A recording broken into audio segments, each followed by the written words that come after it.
Aloha Ohana. Dreaming Bear here with you. I'd like to talk today about something that has been near and dear to my heart for quite some time now, and which I think holds great relevance for the human species at large. We, as a global Earth family, are facing perhaps the greatest challenges we've ever known, and simultaneously, as human beings, as a humaniverse, we are on the precipice of achieving our greatest potential. And yet, somewhere in between all of that wonderfulness, there is a truth, a great truth, which is going undervalued, and that is this. What does it really mean to live sustainably? What does it really mean and look like to be off the grid? Deep inside of my heart and my being, I've always felt that there's something more, just beckoning us. Nowadays, they call it sustainability. Nowadays, they call it off-grid living. And yet, our ancestors once knew it simply as life. I'm here today to talk to you about the realities of moving from the known to the unknown, of leaving behind all the comfort zone material things that clutter our lives and keep us from realizing our full potential, and to dive once again into that great, rich ocean that is nature. A few years ago, I was able to purchase my first home.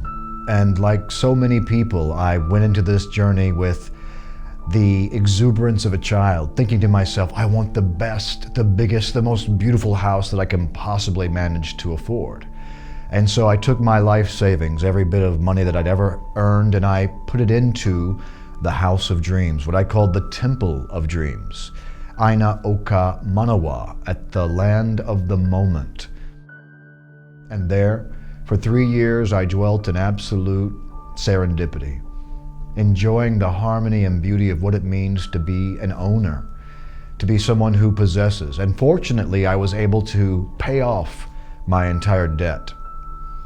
Now, after 3 years of living in this beautiful home with beautiful possessions and a wonderful comfortability, I began to feel that same tugging in my heart saying, return to nature. That there is a urgency, if you will, for us as a species to adopt a new modality of living, a new way of being on this planet. Not really a new way so much as an ancient way bridged with the new. So I began to feel this dissatisfaction growing within me, and I couldn't really understand it because looking around, I noticed that I had everything I'd ever wanted. A beautiful home, plenty of money, a life that I thought was sustainable. And yet still my electricity came from a corporation, my water came from the city, and my life was really dependent upon county laws and their ability to meet my needs. I began to look at the world at large and say to myself, now something is happening. The world around us, the world that we know, is rapidly changing. It's complexifying to the point at which it seems as if this trend continues, we will reach that great omega point, that place where the unsustainable lifestyle is no longer able to be lived on this planet. And so I thought I would take the initiative, and I put my house up for sale. I'll never forget the moment that it happened. I was here on the island of Hawaii, a veritable paradise, and about to make love to my sweet lover. And just as we were making out and getting ready to get naked, suddenly the earth beneath us began to shake. The whole house began to rumble. Glasses were rumbling, doors were shaking, the very bed itself.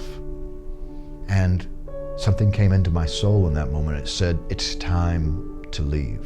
It's time to go somewhere where it wouldn't matter if an earthquake struck, because your needs are met by the earth itself.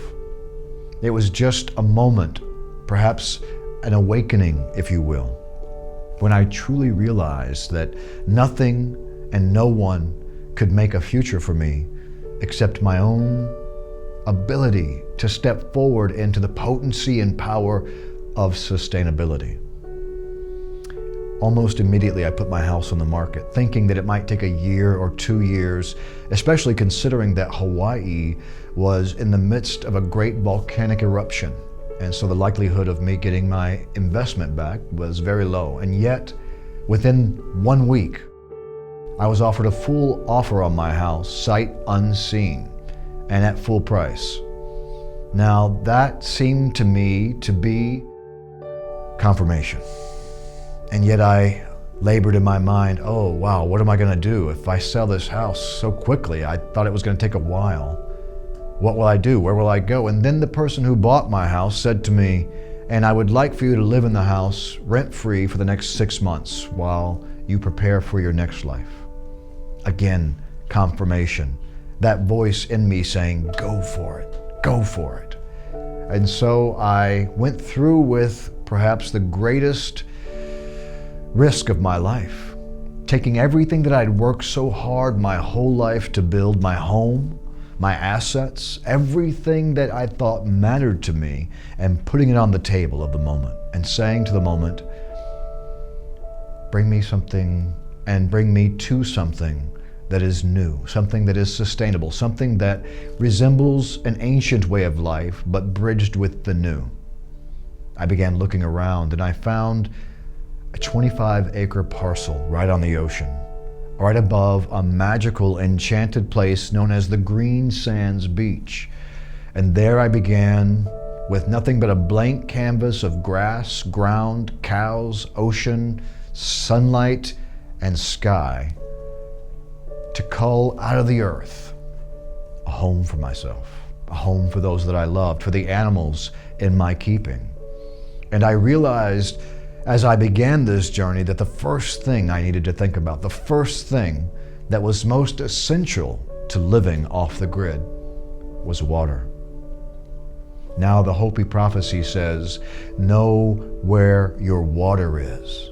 Know where your garden is, because a great river of change is coming. And so I remembered those words of my ancestors. And the first thing I did was establish a drinking source, a water source, a place where we could refresh ourselves and not die of thirst, essentially. And then the next thing I realized that I needed truly was shelter over my head.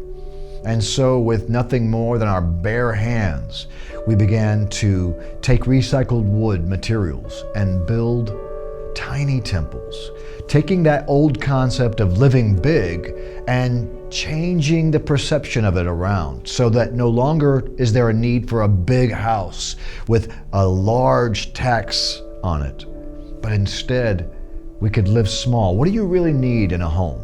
A place to sleep, a place to rest your bones and your body, a place to prepare yourself and groom yourself. And so I came up with the concept of dream temples, tiny 100-square-foot domiciles, completely off-grid, solar-powered, water catchment, where one can just simply live small, but on big land. So the concept changed from a big house to big land, so that I had no neighbors around me for miles. In fact, all I could see was ocean, grass, stars, and sky. And that journey began about 1 year ago. Now here I find myself on the other side of the moment, having invested myself fully into this vision and believing in my heart of hearts that it's the right thing to do, that we as a species need something like this to be exemplified. I realize that the reason most people don't live sustainably, most people don't live off the grid, in fact, is because it's much more difficult than we've ever let on in our social media circles. Do you know what it means to start with a blank piece of ground, nothing else, no amenities, no wiring from the county, no water tubes, no shelter, and just go forward with an intention? And the intention is this: to live authentically, to live truly, and to do something that our generation has not been doing, which is to take up the mantle of sustainability and to step forward into that great truth. And now here we are, just out of phase one being the ability to raise up a few domiciles, to put an outdoor kitchen in place, to put in an outhouse, and composting toilets. Another great need that I recognized after water and shelter was the need to get rid of human waste. Now, this is not a topic that we like to talk about, but it's essential and it's crucial because we are wasting millions and millions of gallons of fresh water every year, flushing our waste down, when in fact it's quite easy to compost it and bury it back in the earth where it belongs and use that same waste product as fertilizer to grow trees. And so I began the great occupation of building my first outhouse. And I have to be honest with you, about a month into the journey, about a month and a half, maybe 2 months, I began to have a great sensation that I had made the biggest mistake of my life.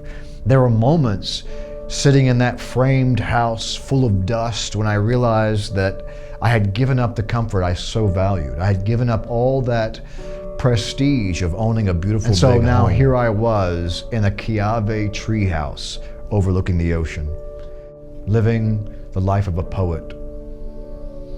And I'll have to be honest with you, it's not as easy as it seems. It's quite difficult, in fact, to go from the known to the unknown, to leave behind the things that you value and to step forward into a way of life that